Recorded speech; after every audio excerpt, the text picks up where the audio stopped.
Sister Lydia sister நம்மோடு கூட கொண்டு வருவாங்க. Praise Lord sister, welcome sister. Praise the Lord. Thank you so much. நம்ம சங்கீதம் 69வது அதிகாரத்தை தியானிச்சுக்கோம். நேற்று ஸ்டார்ட் பண்ணோம். நம்ம வாசிச்சிடலாமா? Psalm chapter 69 to 1 to 18 வாசிச்சிடலாமா? verses 1 to 18. தேவனே என்னை இரட்சியும்.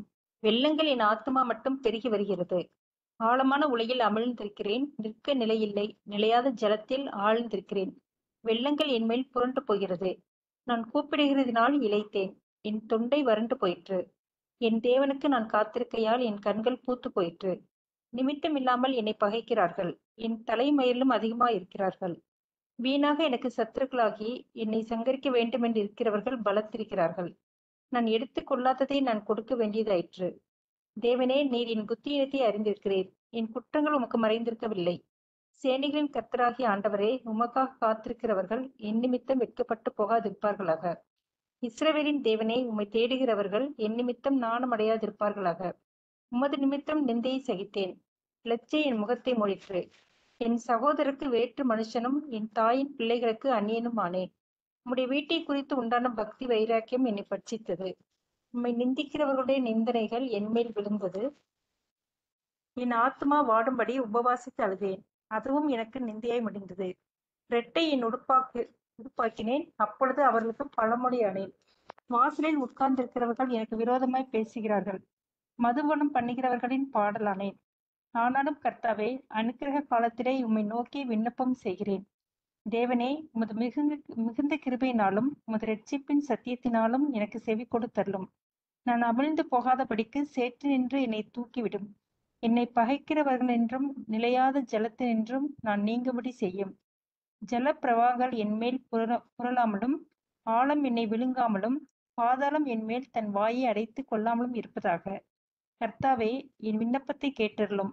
உம்முடைய தயை நலமாய் இருக்கிறது. உமது உருக்கமான இரக்கங்களின்படி என்னை கடாட்சி தருளும். உமது முகத்தை உமது அடியேனுக்கு மறையாதேயும். நான் வியாகுலப்படுகிறேன். எனக்கு தீவிரமாய் செவி கொடுத்தருளும். நீர் என் ஆத்மாவின் இடத்தில் வந்து அதை விடுதலை பண்ணும். என் சத்துருக்களின் நிமித்தம் என்னை மீட்டுவிடும். ஆமென். Amen. Thank you. Thank you so much. நம்ம நேற்று இந்த சங்கீதத்தை ஆரம்பிச்சோம். இந்த சங்கீதம் 69ஆம் அதிகாரம் வந்து ஒரு மிக அழகான ஒரு சங்கீதம். அது வந்து மெஸ்ஸையானிக் சாம், மேசியாவை குறித்து தீர்க்க தரிசனமா தாவீதோட வாழ்க்கையில நடக்கிற விஷயங்களா இருந்தாலும் David resembles the type of Christ. இயேசுசாமியோட நிழலாட்டமா நிறைய இயேசுசாமியோட வாழ்க்கையில நடந்த விஷயங்களை வந்து அவர் தீர்க்க தரிசனமா இந்த சங்கீதத்துல நம்ம சொல்றத பாக்குறோம். அதனால்தான் நியூ டெஸ்டிமெண்ட்ல it is the most quoted psalm அப்படின்னு கூட பார்த்தோம். 22, 110 அந்த சங்கீதங்களுக்கு அடுத்தது. ஸோ இந்த முழு சங்கீதத்திலையுமே தாவீதோட ஜெபம் என்னன்னா, முதல் 18 வசனங்கள் இப்ப நம்ம வாசிக்கிட்ட வசனங்கத்துல, ஆண்டவரே நீர் என்னை ரட்சியும் சுவாமி, என்னை காப்பாற்றுங்க, டெலிவர் மீ அப்படின்னு சொல்றாரு. 19 to 29ல பார்ப்போம். அதுல வந்து என்னோட சத்துருக்கள் நிமித்தம் லார்ட் ஜட்ஜ் மை எனிமீஸ், என்னைய வந்து விண்டிகேட் பண்ணுங்க, என்னைய அவங்கள்ட்ட இருந்து விடுவீங்க சுவாமி, அவங்க முன்னாடி எனக்கு நீங்க நியாயம் செய்யுங்க சுவாமின்னு he calls God to be his judge. கடைசி பகுதியில இருந்து ஆண்டவரை துதிக்கிறத நம்ம பார்க்குறோம். ஸோ நம்ம இந்த சேவ் மீ, என்னை ரட்சிங்க அப்படின்னு சொல்றப்போ first 5 verses David describe how desperate his situation was. அவர் இருந்த சூழ்நிலை வந்து எவ்வளவு மிக கொடியதா இருந்தது அப்படின்றத வந்து அவர் டிஸ்கிரைப் பண்றாரு. அவரோட கம்ப்ளைண்ட்ஸ்ல பாத்தீங்கன்னா முதல் 2 வசனங்கள்ல he says, என்னோட ஆவியில வந்து நான் அனுபவிக்கிற வேதனைகள், நான் கடந்து செல்ற பாதை, அது வந்து it has left deep impressions on my spirit. என்னை ரொம்ப ஆழமா அது பாதிச்சிருக்குன்னு சொல்லிட்டு தான் நேற்று நம்ம பார்த்தோம். He begins by asking deliverance. How dangerous அவர் இருக்கிற சூழ்நிலை வந்து எவ்வளோ ஒரு கிரிட்டிக்கலான ஆபத்தான சூழ்நிலை.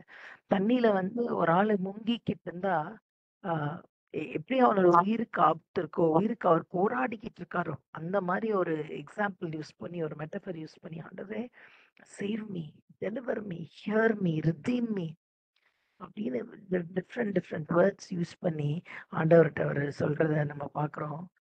2வது வருஷத்துல கூட நம்ம பார்த்தோம் அந்த வேதனையின் சூழ்நிலையை அவர் எப்படி டிஸ்கிரைப் பண்றாருன்னு. ஆழமான உளையில் அமிழ்ந்திருக்கிறேன். ஐம் ஓவெல்ம்ட். நிற்க நிலை இல்லை.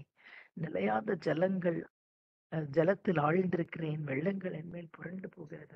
No foot hold. I am singing.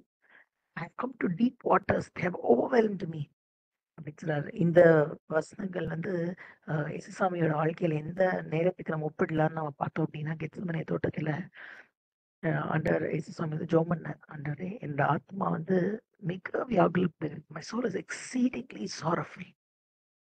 அதனால போய் அவர் ஜெபம் பண்ணி, இந்த பாத்திரம் என்னை விட்டு நீங்க கூடுமானால் நீங்கட்டும், ஆனாலும் அது என்னுடைய சுத்தம் அல்ல உங்களுடைய சுத்தம். ஸோ நம்ம வாழ்க்கையில கூட சில கடினமான சூழ்நிலைகளை நம்ம கடந்து வரப்ப, however dangerous it may be, however desperate we may be, அப்படி ஒரு டிஸ்ட்ரெஸ்ஸிங்கா வருத்தத்தின் ஆழத்துல நம்ம போனா கூட நம்ம வாழ்க்கையில அதுக்கு ஒரு கரெக்டான ரெஸ்பான்ஸ் இருக்கணும் அப்படின்னு, ஆண்டவரே ஹேவ் யுவர் ஓன் வே, உங்களுடைய சித்தத்தின்படி என் வாழ்க்கையில நடக்கட்டும். ஒருவேளை என் வாழ்க்கையில நடக்கிற விஷயங்கள் எனக்கு புரிஞ்சுக்க முடியல. I am not able to reason out. I don't know why. ஏன் இப்படி நடக்குது, எது வரைக்கும் இப்படி நடக்கும், எப்போ இந்த காரியங்கள்லாம் மாறும் அப்படின்னு நினைச்சா எனக்கு பதில் தெரியல. But still Lord I trust your wisdom அப்படின்னு அவருடைய சித்தத்துக்கு நம்ம ஒப்பு கொடுக்கணும் அப்படின்னு நம்ம பார்த்தோம். 3வது வசனத்துல வந்து எவ்வளவு நாளைக்கு இந்த பாடுகள் இருக்கும், எப்ப இது முடியும், the long continuance of his troubles சொல்றாரு. நான் கூப்பிட்டு நான் எழுச்சி போயிட்டேன் சுவாமி. I am weary of calling. என் தொண்டெல்லாம் வறண்டு போச்சு. என் தேவனுக்கு நான் காத்திருக்கையில் என் கண்கள் போயிட்டு. ஒருவேளை அவரோட பிசிக்கல் கண்கள், மாம்சீகமான கண்கள் பூத்து போனா கூட தாவீது சொல்றாரு பாருங்க, என் தேவனுக்கு நான் காத்திருக்கையில், I am waiting for you. இதை நம்ம சொன்னோம். ஒருவேளை the period of waiting prolong ஆனா கூட நம்மளோட விசுவாச கண்களும் நம்மளோட விசுவாச வாழ்க்கையோட ஸ்டெபிலிட்டியும் நம்ம இழந்துடவே கூடாது. Lord, I am waiting for you to come through me அப்படின்னு அப்படின்னு தாவீதுல விசுவாசம் உள்ளவங்களா இருக்கணும் அப்படின்னு நம்ம பார்த்தோம். verse 4 ஸ்டாப் பண்ண நினைக்கிறேன். verse 4ல வந்து 4வது வசனத்துல தாவீது எழுதுறாரு, நிமித்தம் இல்லாமல் என்னை பகைக்கிறவர்கள் என் தலை மயிரிலும் அதிகமாயிருக்கிறார்கள். அவரு டிஸ்கிரைப் பண்றாரு அவருடைய எனிமீஸ. they hate me without cause. ஏசாமி வந்து இந்த வசனத்தை யோவான் 15:25ல பேசுறப்ப யோசிக்கிறாரு, நிமித்தம் இல்லாமல் என்னை பகைக்கிறாங்க. ஆண்டவர் வந்து ரொம்ப பகைச்சாங்க.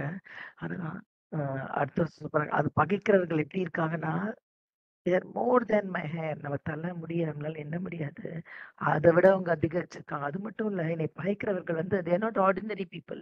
அவர் சொல்றாரு, வீணாக எனக்கு சத்துருக்களாகி என்னை சங்கரிக்க வேண்டும் என்று இருக்கிறவர்கள் பலத்திருக்கிறார்கள். தேர் பவர்ஃபுல் பீப்புள், தேர் இன்ஃப்ளூயன்ஷியல் பீப்புள். ஏன்னா நம்மளோட வாழ்க்கையில அந்த மாதிரி when people do wrong to us, நம்மளால when we don't deserve it, அநியாயமா நம்மளுக்கு அகேன்ஸ்டா இருக்கிறவங்க, அநியாயமா நம்மளுக்கு அவதூறு பேசுறவங்க இருந்தாலும் எப்படி இயேசுசாமி அதை ரிசீவ் பண்ணார். லாஸ்ட் லைன் போட்டிருக்காங்க, just take care that we never do wrong, that we may bear better if we receive wrong. ஒன்னு அடுத்தவங்களுக்கு நம்ம கெடுதல் செய்யக்கூடாது. அப்படியே அவங்க அடுத்தவங்க நமக்கு செஞ்சாலும் இயேசுசாமி மாதிரி ஆனது ஒரு நெக்ஸ்ட் ஸ்டெப் போய் அவங்கள மன்னிக்கிறதுலாம் நம்ம காணப்படணும். அவர் சொல்றாரு, my enemies are numerous, they are powerful அப்படின்னு சொல்லிட்டு தான் நம்மளோட ஆவிக்குரிய வாழ்க்கையில வந்து ஒருவேளை மனுஷங்களை மட்டும் நம்ம எதிராளின்னு நினைக்க கூடாது. ஏன்னா நம்மளோட எனிமி வந்து நம்மளோட போராட்டம் வந்து மாம்சத்தோட ரத்தத்தோட மட்டும் இல்ல, துரைத்தனங்களோட அதிகாரங்களோட இருக்கு அப்படின்னு நம்ம பார்த்தோம். அதனால ஆண்டவருடைய பவுல் எழுதுற எபேசியர் 6 எழுதுற சர்வாயுத வர்க்கத்தை தரித்து கொண்டு we should stand firm, immovable, fully prepared and be victorious அப்படின்னு நம்ம பார்த்தோம். அந்த 4வது வருஷத்துல கடைசி லைன் பாருங்க, நான் எடுத்துக்கொள்ளாததை நான் கொடுக்க வேண்டியதாயிற்று. நாம் இயேசுசாமி அந்த சிலுவையில நமக்காக மரிச்சப்போ அவர் எந்த பாவமுமே செய்யல. ஆனா உங்களுக்கு எனக்காக அவர் சாபமாய் பாவமாய் he wrought the eternal redemption for us. நித்திய மீட்பு உங்களுக்கும் எனக்கும்காக சம்பாதிச்சாரு நம்ம பார்த்தோம். ஸோ 5வது வசனம் 1-5 he is describing how desperate the situation is. 5வது சொல்றாரு பாருங்க, தேவனே நீர் என் புத்தியினத்தை அறிந்திருக்கிறீர், என் குற்றங்கள் உமக்கு மறைந்திருக்கவில்லை. ஒருவேளை தாவீது வந்து அவரோட சூழ்நிலையை சொல்றப்ப எதிராளிகள் மோசமா இருக்காங்க அந்த மாதிரி எல்லாம் சொன்னாலும் எப்பயுமே David maintain the very humble spirit. ஏன் தாவீது வந்து ஆண்டவருடைய இருதயத்துக்கு அடுத்த மனுஷனா இருந்தான் அப்படின்னா, எப்பயுமே அந்த ஒரு நறுங்குண்ட இருதயம் வந்து that was part of him. அதனாலதான் இன்னொரு சங்கீதத்துல சொல்றாரு, Lord you never despise a broken and a contrite spirit. நறுங்குண்ட இருதயத்தை வந்து நீங்க என்னைக்குமே புறக்கணிக்க மாட்டீங்கன்னு. ஸோ தாவீது சொல்றாரு, ஒருவேளை என்னோட பிரச்சனைகள் எவ்வளவு பெருசா இருக்கு, எவ்வளவு டேஞ்சரஸா இருக்கு, நான் எவ்வளவு டெஸ்பரேட் சூழ்நிலையில இருக்கேன், எதிராளிகள் எவ்வளவு அநியாயம் செய்யறாங்கன்னு நான் டிஸ்கிரைப் பண்ணிட்டேன். But that doesn't mean that I am very holy. நான் வந்து ரொம்ப பரிசுத்தவான்லாம் கிடையாது சுவாமி. He says, மனுஷங்க என்னை வந்து அன்ஜஸ்டா அக்யூஸ் பண்ணா கூட, Lord before you I will never say not guilty. நான் பாவம் செய்யல, நான் பாவி இல்லை அப்படின்னு நான் வந்து பெருமையா இருக்க மாட்டேன். ஏன்னா நம்ம வாசிக்கிறோம்ல நீதிமொழிகள்ல, நம்ம பாவங்களை மறைச்சோம் அப்படின்னா நம்ம வாழ்வடைய மாட்டோம். You cannot prosper by covering your சின்.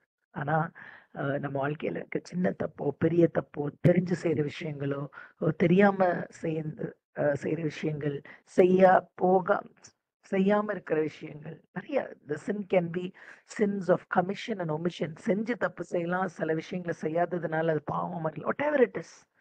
ஆண்டவர் முன்பாக நம்மளோட இன்டென்ஷன்ஸ், மோட்டிவ்ஸ், நம்மளோட ஆக்ஷன்ஸ் எல்லாமே it is naked and open before God. ஆண்டவர் முன்னாடி அது திறக்கப்பட்ட புத்தகமா இருக்கு. அதனால தான் தாவீது சொல்றாரு, ஆண்டவரே நீர் என் புத்தியினத்தை அறிந்திருக்கிறீர், என் குற்றங்கள் உமக்கு மறைந்திருக்கவில்லை.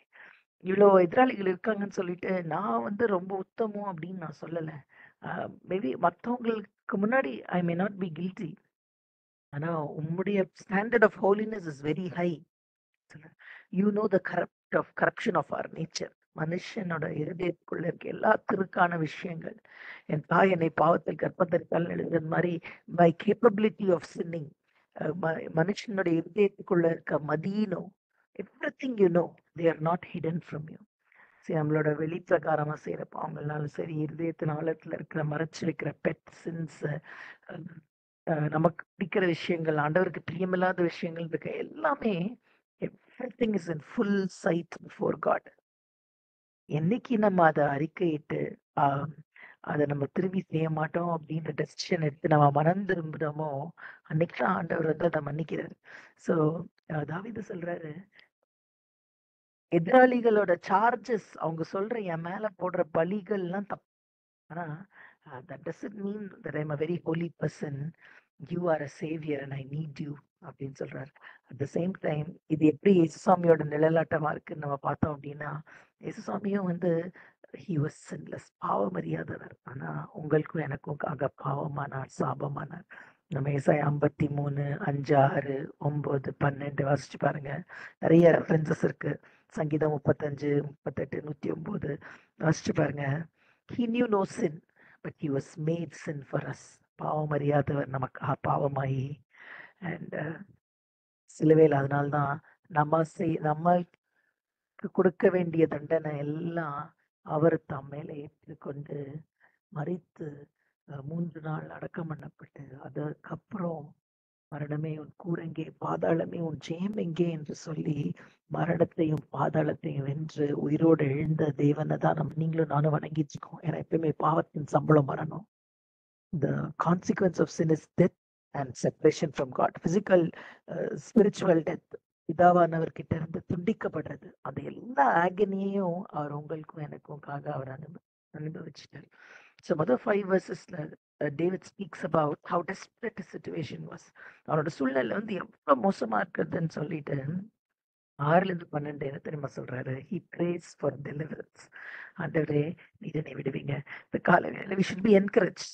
நம்மளோட சூழ்நிலை என்னவா இருந்தாலும் பரவாயில்ல, we have a God who can deliver us. நம்மள வந்து அந்த சூழ்நிலையிலிருந்து தப்பு வைக்க, அந்த சூழ்நிலையிலிருந்து வெளியே வர, அந்த சோதனை வெளியே வர்றதுக்கான வழியை வந்து அவர் அறிஞ்சிருக்கிறார், அவர் உண்டு பண்ணியிருக்கிறார். So he prays, Lord, உங்களுடைய நிமித்தம் நீங்க என்னைய விடுவீங்க சுவாமி, நீங்க என்னை ரட்சிங்க சுவாமி அப்படின்னு சொல்றாரு. 6வது வசனம் பாருங்களேன். சேனைகளின் கர்த்தராகி ஆண்டவரே, உமக்காக காத்திருக்கிறவர்கள் என் நிமித்தம் வெட்கப்பட்டு போவாதிருப்பார்களாக. இஸ்ரவேலின் தேவனே, உம்மை தேடுகிறவர்கள் என் நிமித்தம் நாணமடையாதிருப்பார்களாக. மேலேயே வந்து நம்ம பார்த்தோம் 3வது வசனத்துல, என் தேவனுக்கு நான் காத்திருக்கையில். So I am waiting for my God. I am waiting for his time. I am waiting for him to intervene in my life. என்னோட வாழ்க்கையில அவர் குறுக்கிட்டு எனக்காக பெரிய காரியங்கள் செய்யறதுக்கு நான் காத்துக்கிட்டு இருக்கேன்னு 3வது வசனத்துல சொன்னாரு. 6வது வசனத்துல சொல்றாரு. 2 குணாதிசயங்கள் சொல்றாரு ஆண்டவருடைய பிள்ளைங்களுக்கான 2 இம்பார்ட்டன்ட் கேரக்டரிஸ்டிக்ஸ். முதல் சொல்றாரு, கர்த்தராகிய ஆண்டவரே, சேனைகளின் கர்த்தராகிய ஆண்டவரே, உமக்காக காத்திருக்கிறவர்கள். Those who wait confidently on you. Those who wait confidently on you அப்படின்றாரு. அடுத்தது 2வது குணாதிசயம் என்ன சொல்றாரு பாருங்க, இஸ்ரவேலின் தேவனே உம்மை தேடுகிறவர்கள். Those who seek you, Amplified version பாருங்க, as necessary for life itself. நமக்கு ஜீவன் எவ்வளவு முக்கியமோ ஆண்டவரும் அவ்வளவு முக்கியம். உயிரினும் மேலா உம்மை தேடுறாங்கல்ல சுவாமி, அந்த குரூப் ஆஃப் பீப்புளும் நீர் அவங்களோட வாழ்க்கையில குறுக்கிட்டு உங்க நாமத்தை மகிமைப்படுத்துவீங்க நமக்காக காத்துக்கிட்டு இருக்காங்கல்ல, அந்த குரூப் ஆஃப் பீப்புள், அவங்க 2 பேரையும் பாருங்க சுவாமி. அவங்க வந்து they should not be ashamed. அவங்க வந்து வெட்கப்பட்டு போயிடக்கூடாது. என் வாழ்க்கையில நீர் குறுக்கிடுறது வந்து அவங்களோட விசுவாசத்தை வந்து அது ஊர்ஜிதப்படுத்தணும் சுவாமி.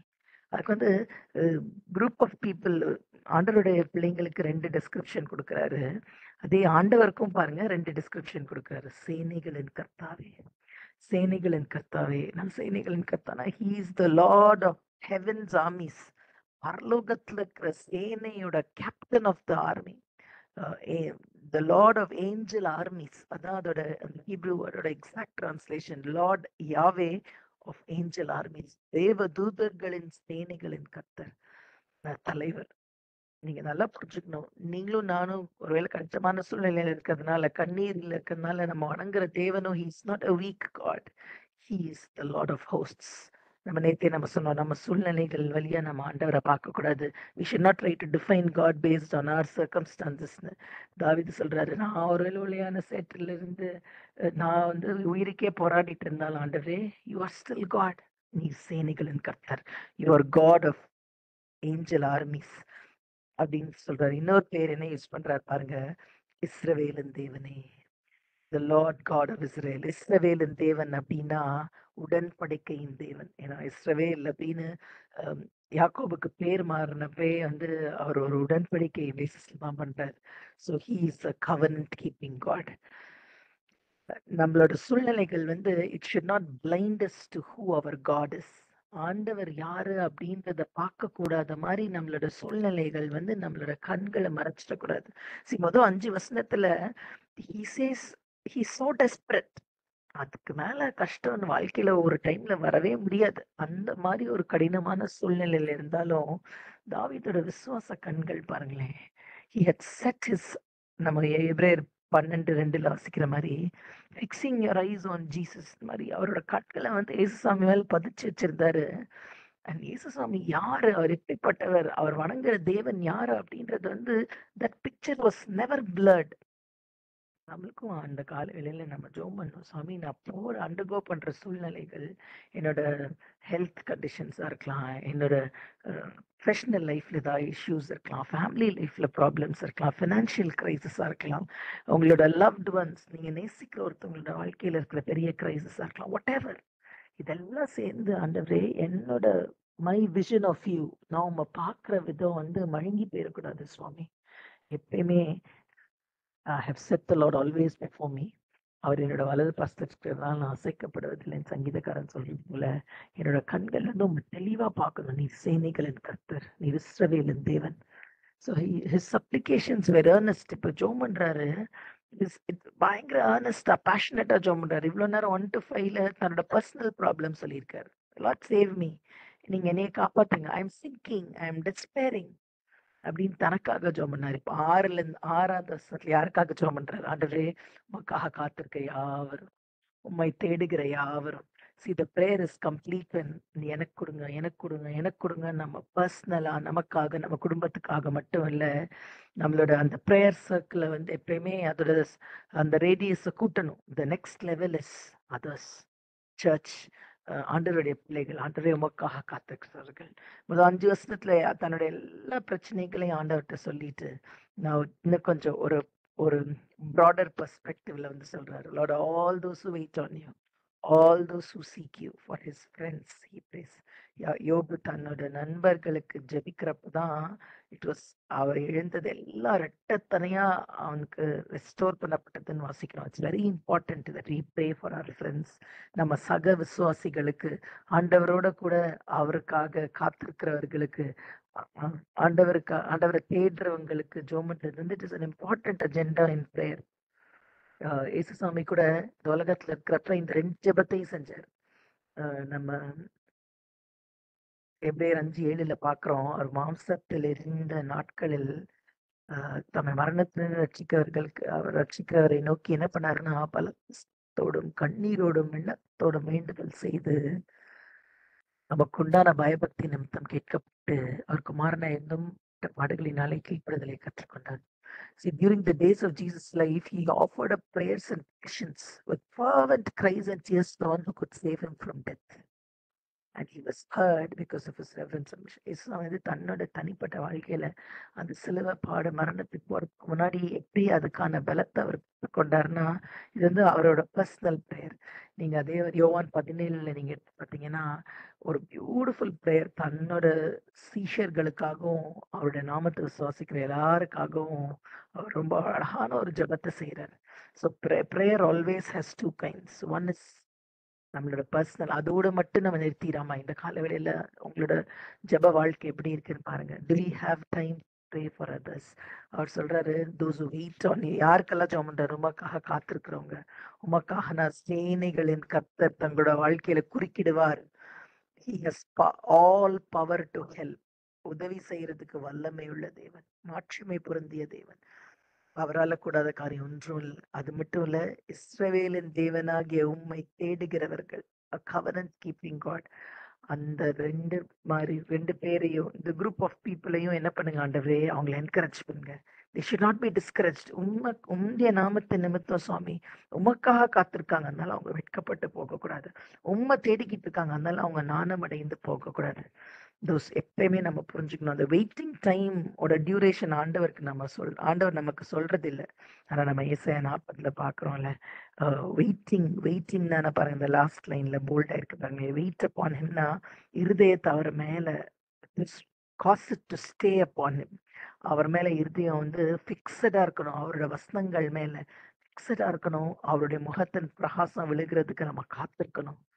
ஏன்னா அவருக்காக நம்ம காத்திருக்கிறப்போ கழுகுகளை போல சட்டைகளை அடித்து உயர எழும்புவார்கள். நம்ம ஏசாயா 40 வாசிக்கிறோம். So when you wait on him, அவரை தேடுறப்போ அவருடைய முகத்தின் பிரகாசனம் மேல படுறப்ப எந்த விதமான வெட்கமோ அவமானமோ நாணம் அடைகிறதுக்கான சூழ்நிலையோ இருக்காது. ஏன்னா அவரை நோக்கி பார்த்தவர்களுடைய முகம் பிரகாசம் அடைந்தது, அவர்கள் வெட்கப்பட்டு போவதில்லை அப்படின்னு நம்ம வாசிக்கிறோம். அது மட்டும் இல்ல, நம்ம when we wait on him and when we seek him, ஆண்டவர் வந்து அவருடைய நாமத்தின் நிமித்தம் he helps us. ஏன்னா இயேசுசாமி இந்த உலகத்துல இருந்தப்போ நம்ம போலவே அவர் பாட அனுபவிச்சார். he knows. நம்ம எபிரேயர் 4:15-16 he can sympathize with us. நம்மளோட குறைகள், நம்மளோட பலவீனங்கள் எல்லாமே அவருக்கு தெரியும்.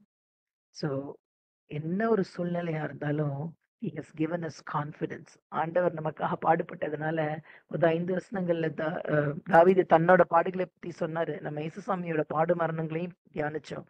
ஆண்டவர் நமக்காக பாடுபட்டு சிலுவையில மரித்து உயிரோடு எழுந்ததுனால, அந்த தேவாலய திரைச்சீலை 2 கிழிஞ்சதுனால, அந்த கிருபாசன தண்டைக்கு 24/7 எல்லா நேரம் ஒரு நிமிடம் விடாம we can approach the throne of grace with confidence. அதனாலதான் தாவீது சொல்றாரு, உம்மை காத்திருக்கிறவர்கள், உம்மை தேடுகிறவர்கள் அவங்க வெட்கப்பட்டு போகக்கூடாது சுவாமி, அவங்க நாணமடையக்கூடாது சுவாமின்னு சொல்றாரு. அப்புறம் பாருங்க திருப்பி 7வது வசனம், உமது நிமித்தம், ஃபார் யோர் சேக் லார்ட், உமது நிமித்தம் நிந்தையை சகித்தேன், லச்சை என் முகத்தை மூடித்தேன். See, confusion, dishonor. தாவீது திருப்பி அவரை பத்தி பேசுவாங்க. For your sake, for your sake என்னது, because of my love for you. நான் உங்க மேல வச்சிருக்கிற நேசத்தினால, பாசத்தினால, உன் மேல வச்சிருக்கிற பக்தியினால, நம்முடைய பிள்ளையா இருக்கிறதுனால, Lord, I've been mocked, I've been cursed, have been disgraced. நிந்தனை, லச்சை, அவர் எப்படி டிஸ்கிரைப் பண்றாரு பாருங்க. இது எல்லாத்தையும் சகிச்சு. See, he is making a very powerful prayer.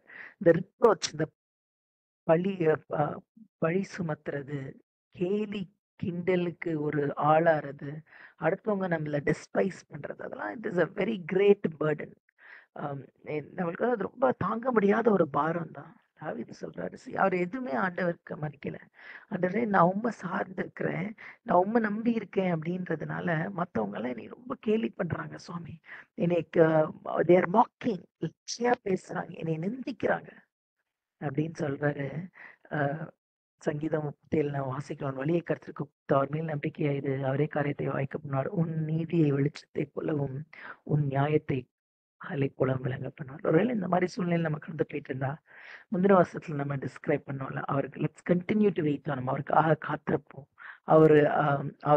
அவருடைய முகத்தை நம்ம தேடுவோம். அப்ப நான் ஒரு நாள் ஒருவேளை மக்கள் நம்மளை நிந்திக்கலாம், ஆண்டவர் மேல நமக்கு இருக்கிற பற்றுதல் பார்த்து it can be a matter of joke for them, ஒரு ஃபன் ஃபேக்டா இருக்கலாம். ஆனா நல்ல சங்கீதம் 37 மாதிரி ஒருவேளை இன்னைக்கு அவங்க என்னை கேலி கிண்டல் ஆக்கினாலும் என்னோட நீதியை வெளிச்சத்தை போல, என்னோட நியாயத்தை பகலை போல விளங்க பண்றதுக்கு he is faithful and just. So தாவீது சொல்றாரு, ஆண்டவரே ஒருவேளை மற்றவங்க எல்லாம் பண்ணா பரவாயில்ல, அடுத்தது சொல்றாரு பாருங்க அவங்க என்ன பண்றாங்கன்னு. என் சகோதரருக்கு வேற்று மனுஷனும் என் தாயின் பிள்ளைகளுக்கு அந்நியனுமானேன். I have become estranged from my friends, my own brothers, those of my own family. அவங்கெல்லாம் they act as though they don't want anything from me. என்னை அவங்க சேர்த்துக்கவே இல்லை சுவாமி, என்னை அவங்க புரிஞ்சிக்கவே இல்லை. See, இவ்வளவு நேரம் எதிராளிகளை குறித்து பேசினார்.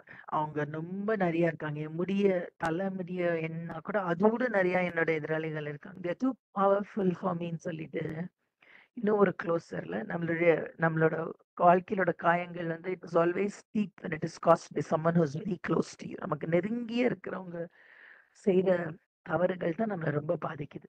இப்ப தாவீது சொல்றாரு, சாமி என் குடும்பத்துல இருக்கிறவங்க, என் சகோதரரே என்ன பண்றாங்க, என்னை வேற்று மனுஷனா பாக்குறாங்க. என் தாயின் பிள்ளைகள், என்னோட சொந்த ரத்தம், என் தாயின் பிள்ளைகள் கூட they are treating me as a stranger. ஏசாமியோட வாழ்க்கையில கூட இது நடந்ததில்ல. நம்ம யோவான் 7 ஏசாமியோட பிரதர்ஸே அவரை நம்ப மாட்டாங்க, அவரை புரிஞ்சுக்க மாட்டாங்க. பண்டிகை நடக்குது, நீ போய் அங்க பெரிய ஆளா போய் உன்னைய காமி அப்படின்னு சொல்லுவாங்க. யோவான் 7 நீங்க வாசிச்சு பாத்தீங்கன்னா they never trusted him. அவரோட ஓன் பிரதர்ஸ், யோவான் 1:11-12 வாசிக்கிறோம், அவர் தமக்கு சொந்தமானவர்களுக்குள்ளே வந்தார், அவர்கள் சொந்தமானவரோ அவரை ஏற்றுக்கொள்ளவில்லை.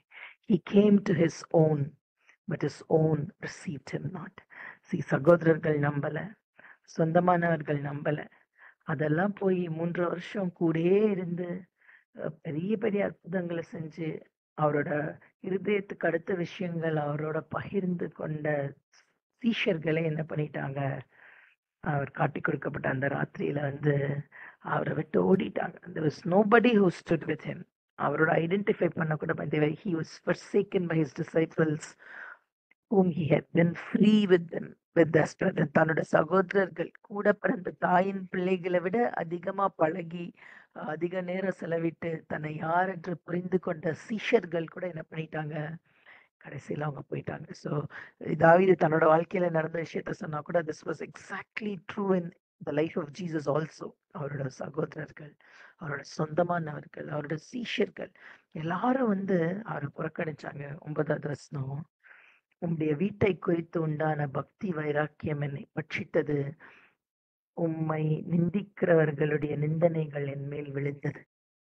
For zeal for your house has conceived me. உம்முடைய வீட்டை குறித்த பக்தி வைராக்கியம் என்னை பட்சித்து, உம்முடைய நிந்திக்கிறவர்களோட நிந்தனை, I endure all insults of those who insult you. தாவீது சொல்றாரு, ஆண்டவரே உம்மை இன்சல்ட் பண்ண, உம்மை நிந்திச்சா I consider it as mine. என் மேல வர நிந்தனையா நான் அதை கன்சிடர் பண்றேன். See, those that hate you and your house for that reason hate me. தாவீது ஆண்டவருடைய ஆலயமோ ஆண்டவருடைய பிரகாரமோ தாவீதுக்கு very close to his heart. நீங்க சங்கீதம் 27, நிறைய சங்கீதம் 84, நிறைய சங்கீதங்கள் பாருங்க. O lovely is your tabernacle Lord. உம்முடைய கூடாரம் எவ்வளவு அருமையானது சுவாமி. ஒரு அடைக்கலான் குருவி கூட அங்க உம்முடைய ஆல்டர் கிட்ட உட்கார்ந்துருக்கே பலிபீடத்துல.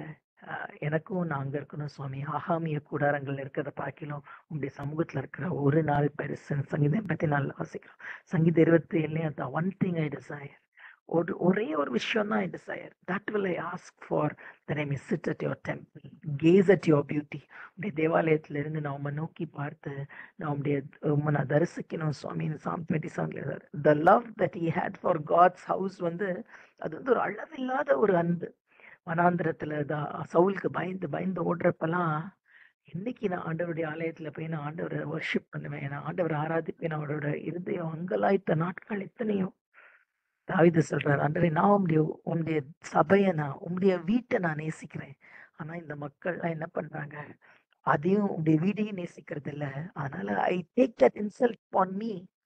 உமக்கு விரோதமா அவங்க பேசுறது, உம்முடைய வார்த்தைக்கு அகேன்ஸ்டா பேசுறது, உம்முடைய தேவாலயத்துக்கு அகேன்ஸ்டா அவங்க பிஹேவ் பண்றதெல்லாம் I take it against me. ஏன்னா உம்முடைய வீட்டின் the zeal for your house, உடைய வீட்டின் பக்தி வைராக்கியம் என்னை பட்சித்தது. ஸோ தாவீது வந்து ஆண்டவருடைய இருதயத்துக்கு அடுத்த மனுஷனா இருந்ததுக்கு அடுத்த ரீசன் என்னன்னா, he loved the presence of God. அவருக்கு மூச்சே வந்து ஆண்டவருடைய பிரசன்னம் தான். he lived and cherished ஆண்டவருடைய பிரசன்னத்துல வந்து உடைய சம்பூர்ணங்களால் நான் திருப்தி ஆவேன். ஆலயத்துல உள்ள சம்பூர்ணங்களால் திருப்தி. சங்கீதம் 36 சொல்றார். சாட்டிஸ்ஃபேக்ஷன், அவருடைய டிசையர், அவரோட பிளஷர் எல்லாமே வந்து it was only in God's house. அதனால சொல்றாரு, உங்களுடைய எதிராளிகள்லாம் என்னுடைய எதிராளிகளும் தான் சுவாமி. இந்த வசனமும் நம்ம இயேசுசாமியோட வாழ்க்கையில நிறைவேறத பாக்குறோம். சங்கீதம் 69:9 the zeal for your house has consumed me. யோவான் 2:17 இயேசுசாமி சொல்றாரு, தேவாலயத்துக்குள்ள போறப்ப என்னுடைய அப்பாவோட வீடு வந்து ஜெப வீடு. ஆனா இங்க உள்ள நீங்க என்ன வச்சிருக்கீங்க, buyers, sellers. இதுக்கு ஏன் அப்படி ஆண்டவர் சொன்னாரு? that showed his love for his father. ஆண்டவர் மேல தான் வச்சிருக்கிற அன்பை வந்து அவர் வெளிப்படுத்தினார். புதிய ஏற்பாட்டுல வந்து நீங்களும் நானும் தான் தேவனுடைய ஆலயம். உங்களுடைய இருதயமும் உங்களோட சரீரமும் எப்படி இருக்கு நம்ம யோசிச்சு பார்க்கணும். Is it a house of prayer? இல்ல நம்மளோட இருதயத்துல இந்த உலகத்துல நடக்கிற எல்லா பிசினஸும் நம்மளோட இருதயத்துல நடந்துட்டு இருந்துச்சு, வாங்கல் கொடுத்தல், ஆண்டவர் நிந்திக்கிற விஷயம், ஆண்டவர் முதன்மை இல்லாத விஷயம், so many things இருந்ததுன்னா, see God will never be pleased. இயேசுசாமி சொன்னார், என்னோட அப்பா வீடு வந்து it is a house of prayer. நம்மளோட வாழ்க்கையிலையும் எல்லா நேரமும் ஜெபமும் துதியும் வந்து ஒரு தூப வர்க்கமா ஆண்டவருடைய சமூகத்துல ஏறிட்டே இருக்கணும். நம்மளோட இதயத்துக்குள்ள இந்த மாதிரி விஷயங்களுக்கு ஒருவேளை நம்ம இடம் கொடுத்துருந்தா ஆண்டவர்கிட்ட சொல்லணும், ஆண்டவரே கிளென்ஸ் மீ. எப்படி தேவாலயத்துக்குள்ள போய் அந்த தேவாலயத்தை நீங்க சுத்திகரிச்சீங்களோ அதே மாதிரி என்னோட இதயத்துக்குள்ள வாங்க சுவாமி. என்னோட சரீரம் உமக்கு தேவ ஆலயமா இருக்கணும். நீர் வசிக்கிற இடமா, நீர் ஆளுகிற இடமா இருக்கணும் சுவாமி. Cleanse me. உமக்கு பிரியமில்லாத ஆல் மை டிரான்சாக்ஷன்ஸ், உமக்கு பிரியமில்லாத பேச்சுகள், வார்த்தைகள், செயல்கள் எல்லாத்தையும் நீங்க எடுத்து போட்டு ஒரு ஜெப வீடா 24/7 உண்மை சார்ந்திருக்கிற ஒரு வாழ்க்கையோடு உம்மோடு கூட எப்பயுமே உறவாடி கொண்டு இருக்கிற நம்ம யோவான் 15 வாசிக்கிறோம்ல, remain in me and I will remain in you. உண்மையில நிலைத்திருக்கிற ஒரு வாழ்க்கையா, நீர் செடியா இருக்கிறப்ப நான் கொடியா உண்மை சார்ந்து apart from you I can do nothing. நீங்க இல்லாம என்னால் ஒன்றும் செய்ய முடியாதுன்னு அவரை சார்ந்து இருக்கிறப்பதான் ஒரு கனியுள்ள வாழ்க்கை நம்ம வாழ முடியும். இட் வாஸ் ஆல்சோ தாவீது சொல்றாரு, அவங்க உண்மை இன்சல்ட் பண்றப்போ எனி இன்சல்ட் பண்றாங்க சுவாமின்னு, it is an act of self denial. ரோமர் 15:3 இயேசுசாமி பத்தி சொல்லியிருக்கு, கிறிஸ்துவம் தமக்கே பிரியமாய் நடவாமல் உம்மை நிந்திக்கிறவர்களுடைய நிந்தைகள் என்மேல் விழுந்தது என்று எழுந்திருக்கிறபடியே நடந்தார். So it was an act of self. ஆண்டவர் மேல விழுந்ததை வந்து தான் மேல எடுத்துட்டு he set an example. இந்த காலவெளியில நம்மளோட லைஃப்ஸோ நம்மளோட வாழ்க்கை நம்மளோட இதயம் எப்படி இருக்கு நம்ம பார்ப்போம். இந்த மத்தவங்க என் மேல பழி சுமத்துறாங்க, ரெப்ரோச் அப்படின்ற வார்த்தை தான் திரும்ப திரும்ப இங்கிலீஷ்ல பயன்படுத்தப்படுது. தமிழ்ல வந்து அதுக்கு நிந்தை அப்படின்னு யூஸ் பண்ணோம். திரும்ப வருது பாருங்களேன், 10வது வசனம், என் ஆத்மா வாடும்படி உபவாசத்தை அழுதேன், அதுவும் எனக்கு நிந்தையாய் முடிந்தது. தாவீது வந்து எப்படி இயேசுசாமி வந்து உங்களுடைய ஆலயத்தின் உன்னுடைய வீட்டை குறித்து உண்டான பக்தி வைராக்கியம் என்னை பற்றித்ததுன்னு சொன்னாலும் அதே ஆட்டிடியூட் தான், அதே வைராக்கியம் தான் தாவீது வச்சிருந்தாரு. தாவீது சொல்றாரு, என் ஆத்மா வாடுற அளவுக்கு நான் என்ன பண்ணேன், உபவாசத்தின் அழுதேன். ஐ வெப்ட், ஐ ஹம்பிள் வித் ஃபாஸ்டிங். ஆனா அந்த மக்கள் என்ன பண்ணாங்க, அதையும் வந்து they made it a point of அதையும் அவங்க நிந்திக்கிறாங்க. அவரோட ஆவிக்குரிய வாழ்க்கையில செய்யற எல்லா எஃபர்ட்ஸ் ஆண்டவருக்கு பிரியமா நடக்கிறதுக்கு அவர் எடுக்கிற எல்லா பிரயத்தனைகள், எல்லா காரியங்களையும் மக்கள் என்ன பண்ணாங்க, நிந்திச்சாங்க. So, இதே மாதிரிதான் இஸ்லாமியோட வாழ்க்கையிலையும் நமக்காக he submitted himself to the greatest dishonor. அவர் வந்து தேவனா இருந்தும் தேவனுக்கு சமமானதை வந்து அவர் கொள்ளையாடின பொருளாக எண்ணாமல், பிலிப்பியர் 2 வாசிக்கிறோம், அவர் தம்மை தாமே தாழ்த்தி அடிமையின் ரூபம் எடுத்து மனுஷ சாயலானார். See, for an eternal God, it was a condescension. அப்படி இறங்கி இறங்கி இறங்கி இறங்கி வரார். ஸோ அப்படின்னா என்ன அர்த்தம், ஒரு வாழ்க்கையில கிரேட்டஸ்ட் டிஸ்கிரேஸ், இதுக்கு மேல அவமானப்படுறதுக்கு எதுவுமே இல்லை அப்படின்ற அளவுக்கு தன்னை வெறுமையாக்கி he emptied himself, he made himself of no reputation. நிந்தனைக்கு ஆளா மாறினாரு. he for you and me, உங்களுக்கும் எனக்கும்காக அவர் நிந்தனையை சுமந்தார். தாவீது அங்க சொல்றாரு, என் ஆத்மா வாடும்படி நான் உபவாசத்தை அழுதேன், அதுவும் எனக்கு நிந்தையா இருந்தது. உங்களுக்காகவும் எனக்காகவும் அவர் பிதாவின் வார்த்தையை கேட்டு மனுஷ சாயலாக வந்த இயேசுசாமியும் தாவீது இங்க சொல்றது போல நிந்தனைக்கு ஆளானாரு. அடுத்த 2 வசனங்கள் என்ன சொல்றாருன்னா, எதுக்காக அவரை நிந்திச்சாங்க, the ground matter of the reproach, எதுக்காக அவரை நிந்திச்சாங்க, யாரெல்லாம் அவர் நிந்திச்சாங்கன்னு சொல்றாரு. எதுக்காக நிந்திச்சாங்க பாருங்க, ரெட்டை என் உடுப்பாக்கினேன், அப்பொழுது அவர்களுக்கு பழமொழியானேன். நான் வந்து அந்த காலத்துல இருந்து தன் பாவங்கள்ல இருந்து மனம் திரும்பணும் அப்படின்னா ஃபாஸ்ட் பண்ணுவாங்க, அழுவாங்க, ரெட்டொடுத்தி இந்த சாக் கிளாத் போட்டு தங்களோட பாயிண்ட் ஆஃப் ரிப்பென்டன்ஸை காமிப்பாங்க. ஸோ நான் அப்படி செஞ்சாலும் என்ன பண்றாங்க, அவங்களுக்கு பழமொழியானேன். யாரெல்லாம் அவர் நினைக்கிறார் பாருங்க, வாசலில் உட்கார்ந்து இருக்கிறவர்கள் என்னை விரோதமாக பேசுகிறார்கள், மதுபானம் பண்ணுகிறவர்களுக்கு நான் பாடலானேன். வாசல்ல உட்காந்துருக்கவங்கன்னா கேட்ஸ்ல இருக்கவங்க, பீப்புள் அட் த கேட்ஸ் வந்து அவங்க தான் ரூலர்ஸ் ஆஃப் த சிட்டி. நம்மளுக்கு லோத்து பத்தி தெரியும், போவாஸ், எல்லாருமே அந்த சிட்டி கேட்ஸ்ல இருக்காங்க.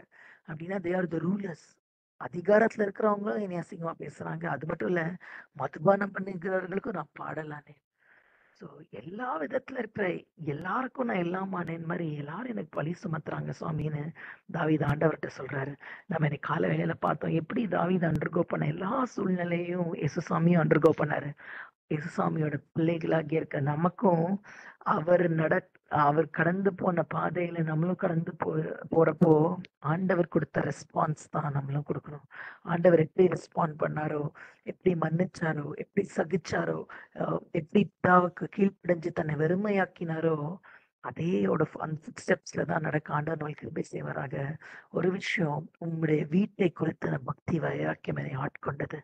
நம்மளோட passion for the place of God, ஆண்டவருடைய வீட்டுக்கு மேல இருக்க நம்ம பக்தி வைராக்கியத்தை வந்து நம்ம அனலைஸ் பண்ணுவோம். அட் த சேம் டைம் என்னோட வீடு, என்னோட சரீரமும் தேவனுடைய ஆலயமா இருக்கணும். உலகத்தோட எல்லா டிரான்சாக்ஷன்ஸ் எடுத்து போட்டு டிவைன் டிரான்சாக்ஷன்ஸ் நடக்கிற இடமா, பரலோகத்துக்கு அடுத்த காரியங்கள், பரலோகத்தோட உறைவாடுகிற ஒரு இடமா அப்படி இருதயம் மாறுவதாக. தேவன் தாமே இந்த வசனங்களை ஆசீர்வதிப்பார். Thank you sister.